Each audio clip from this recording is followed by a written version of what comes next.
Good evening 12th class.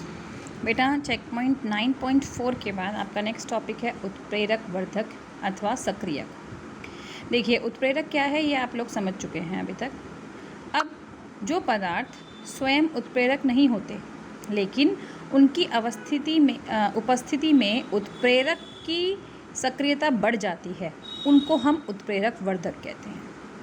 ठीक है, for example जैसे ये आप अमोनिया के निर्माण में नाइट्रोजन और हाइड्रोजन गैस को आयरन चूर्ण की उपस्थिति में करोगे तो ये उत्प्रेरक है, और जब आप इसमें मोलिबेडनम डाल देंगे तो ये उत्प्रेरक वर्धक हो जाएगा, यानी कि और भी उसकी सक्रियता को बढ़ा देगा। अगर आप ओनली मोलिबेडनम लोगे, आयरन नहीं लोगे तो पॉसिबल नहीं है, लेकिन मोलिबेडनम ना लेकर आयरन ले रहे हो तो पॉसिबल है। तो उत्प्रेरक के साथ ही उत्प्रेरक वर्धक कार्य कर सकता है, अदरवाइज नॉट। ठीक है, नेक्स्ट आता है उत्प्रेरक विष। जैसे उत्प्रेरक वर्धक उत्प्रेरक की सक्रियता को बढ़ा रहा है, ऐसे ही उत्प्रेरक विष उसकी सक्रियता को नष्ट कर रहा है या कम कर रहा है। ठीक है, इसमें भी आप उदाहरण देख सकते हैं। एसिटाइल क्लोराइड को हाइड्रोजन के साथ अभिक्रिया करा रहे हैं, पैलेडियम इसमें उत्प्रेरक है और बेरियम सल्फेट इसके लिए उत्प्रेरक विष का कार्य करता है। ओके, अब हम इनकी क्रियाविधि समझेंगे। उत्प्रेरक वर्धक की क्रियाविधि क्या है? देखिए, वर्धक उत्प्रेरक की क्रियाशीलता को बढ़ाता है। इसके लिए आपके जो अनुमान है कि कैसे ये कार्य करता होगा, वो क्या कहते हैं? वर्धक उत्प्रेरक के सूक्ष्म वितरित कणों के बीच में प्रवेश करके उनके मध्य की दूरी में वृद्धि कर देता है। मतलब एक और एक इनके बीच के में कुछ और सब्सटेंस आ जाएगा तो उनके मध्य की दूरी बढ़ जाएगी। उसके कारण उसका पृष्ठीय क्षेत्रफल बढ़ जाता है। पृष्ठीय क्षेत्रफल बढ़ेगा तो उसमें अभिकारक जो अधिशोषित हो सकता है वो वाली मात्रा बढ़ जाएगी और अभिक्रिया की गति में वृद्धि हो जाती है। ठीक है,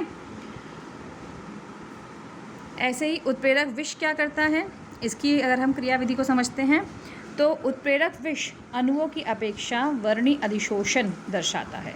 मतलब अभिकारक अधिशोषण करे उससे पहले ये उत्प्रेरक विष अधिशोषित कर लेता है अभिकारकों को, और उसके कारण जितने भी सक्रिय केंद्र हैं उनकी संख्या कम हो जाती है और इसलिए उत्प्रेरण की क्षमता नष्ट हो जाती है। ठीक है, नेक्स्ट आता है उत्प्रेरण के सिद्धांत।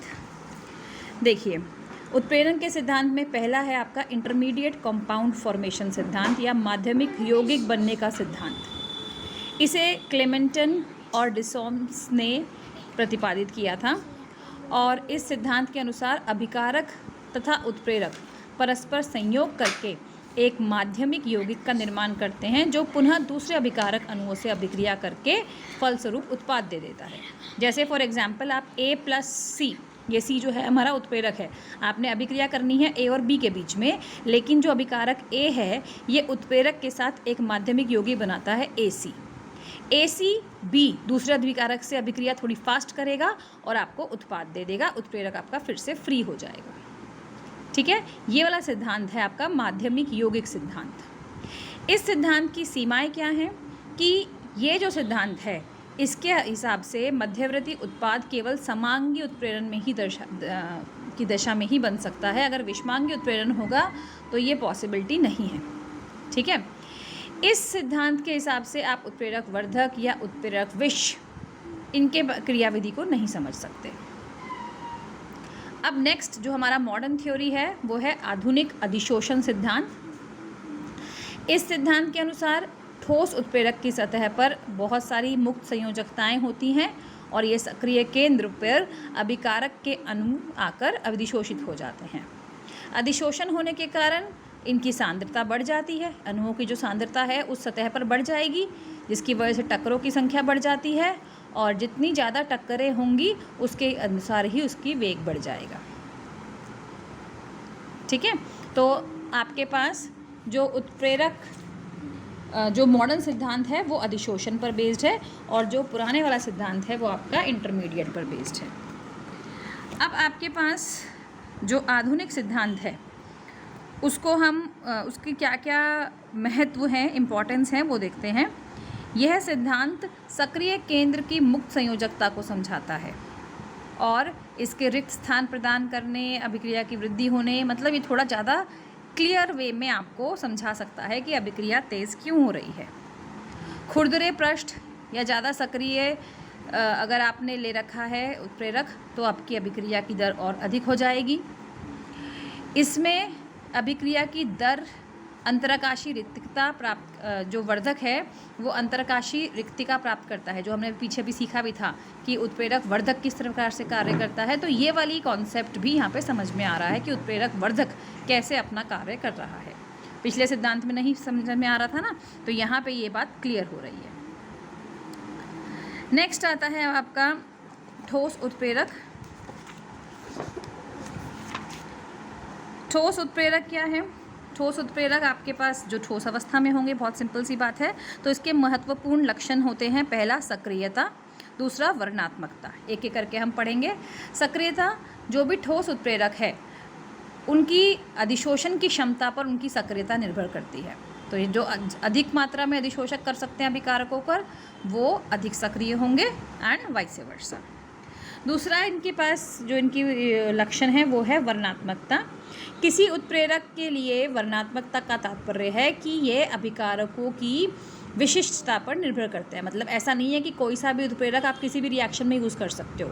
हर पर्टिकुलर अभिकारकों के अनुसार वहाँ पे प्रयोग होने वाले उत्प्रेरक जो होंगे वो डिफरेंट होंगे।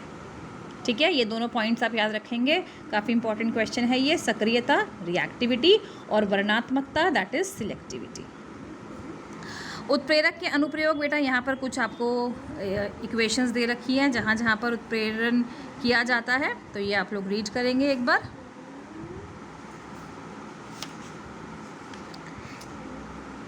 ठीक है, नेक्स्ट आता है जियोलाइट। जियोलाइट क्या है बच्चों? आकृति वर्णात्मक उत्प्रेरण। मतलब यह उत्प्रेरकी जहाँ पर अभिक्रिया का उत्प्रेरण के रंध्र संरचना और अभिकारक एवं उत्पाद अणुओं के आकार पर निर्भर करता है, उस केस के उत्प्रेरकों को हम जो हमारे उत्प्रेरक हैं उनको हम कहते हैं वर्णात्मक उत्प्रेरक या फिर जियोलाइट, शेप सिलेक्टिव कैटालिसिस। ठीक है, इसमें आपको ये एग्जाम्पल्स पढ़ने हैं बस, जियोलाइट की परिभाषा और जियोलाइट के उदाहरण। ज़्यादा डिटेल क्वेश्चन इसमें से नहीं बनता है, शॉर्ट क्वेश्चन के लिए ही है ये 1 और 2 मार्क्स का। तो आप उदाहरण कर लेंगे इसमें से जियोलाइट के 1 या 2, और ये उसका सामान्य सूत्र। ठीक है, दैट्स ऑल। आज की क्लास में हम इतना ही कवर करेंगे। एंजाइम्स के बारे में हम नेक्स्ट क्लास में पढ़ेंगे। Thank you.